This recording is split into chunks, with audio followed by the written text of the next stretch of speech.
We want to talk some Daytona next. And so one of the most exciting Daytona entry list additions that we've had now, Helio Castroneves, who's won a million Indy 500s, has been one of the more decorated drivers that we've seen. Finally going to come over to the Cup Series for a start and attempt the Daytona 500 in the Project 91 car, coming back after being radio silent last year. Wendy's will sponsor, and a neat little thing here that Trackhouse is doing. So they're going to try to field 4 cars, of course, the 1, the 99, the 88, and the 91. They'd be the first team to field 4 drivers from 4 different countries, which I think is really cool too.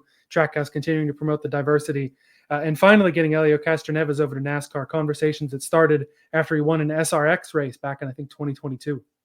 Yeah, I mean, this dude's nearly 50, but he doesn't look like it at all. Still an absolute brick shit house. So I'm excited to see what he can do behind the wheel of a stock car. And as you said, like I love seeing a more diverse field for the 500 and in NASCAR in general. Shout out to Brazil, where he's coming from. 25 IndyCar wins since 2001. He was running full time up until last year. So still like not one of, like, he's not like a Boris said coming back into the car, or someone who I think like shouldn't be in the car. We talked about Wallace making a return, which like, like I don't know if I love that, but I actually really like this move, and potentially someone we could bet to lead a lap in this race, someone I think that could get pushed out there. And now we have 4 Trackhouse cars if he can make the race, which that will be really exciting. They can work together in different ways that they never have been before. Like last year, Ross Chastain out, had a great chance to win the Daytona 500. William Byron got a little crazy behind him, but if he has Suarez and SVG and now this number 91 car behind him, I think he'll do great things for him. And he'll also be running the ARCA race that weekend as well. So I'll have a little bit of experience to at least go off of that. Yeah, he's already gotten some on-track time. ARCA is doing a big test down there. I think they've got something like 75 different entries for this ARCA test at Daytona. Wow. So we're getting everybody from Cletus McFarland to Helio Castroneves to Butterbean to Corey Day to everybody in between down there, getting some track time. So that'll help you. Maybe we can get in. Maybe we can get in. We just need someone with a car, and we could probably, the car and the $5,000 or whatever it costs to enter, and we can get IBT racing started. How about it? Yeah. Maybe that's a sponsorship opportunity for us. What do you say? You're doing a little gambling to see if your guy can get in the race. I like it. Let's make some calls. Let's make some calls, Elliot.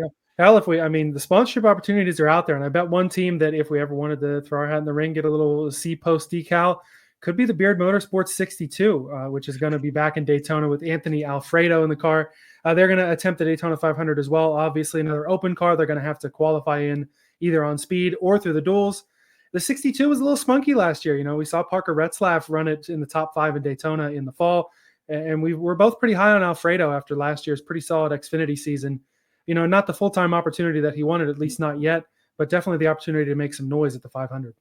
Yeah, and both of his career Cup top 10s have come at Talladega. That includes last year. So this is really fitting his profile as far as what his racecraft is really great at. Even at Xfinity last year, he was a pretty good weapon at these super speedway tracks. So giddy up from that perspective, and could be an interesting top 20 play when we get there as well. And you never know what Beard Motorsports is going to bring. I've had some comments in the past, which we'll leave in the past, but they did have a top 10 in that 2022 fall race that was rain impacted with Noah Gragson, if you can recall. Yeah, Gragson had some good runs in that car, Austin Hill as well. And now Alfredo, the next one in that line there, they'll help to make the race as well. Another Daytona 500 entry that we're still not quite sure what's going to happen with is Martin Truex Jr. The rumor at the beginning of the week, or at the end of last week, when we started putting this together, was that TRICON Garage was going to be, at least on paper, the owner of this car. David Gilliland has since said, well, right now we're focused on the trucks. We're not worried about that, maybe someday. But who knows if he's just deflecting until things get more official there, or if they're really focused on trucks. TRICON's a team that's become the top Toyota team after KBM's switch and subsequent closure from Chevrolet. They're a team that maybe, do you think that they're interesting or could be interested in a Cup future, or would this just be a one-off, or is this just a bunch of smoke and no fire out there? If this becomes true, this is quite the delightful surprise. It kind of makes sense to me because David Gilliland, the owner over there, he may be getting ready to eventually get involved in the Cup Series and maybe have his son run for him. Like it would totally make sense from that perspective.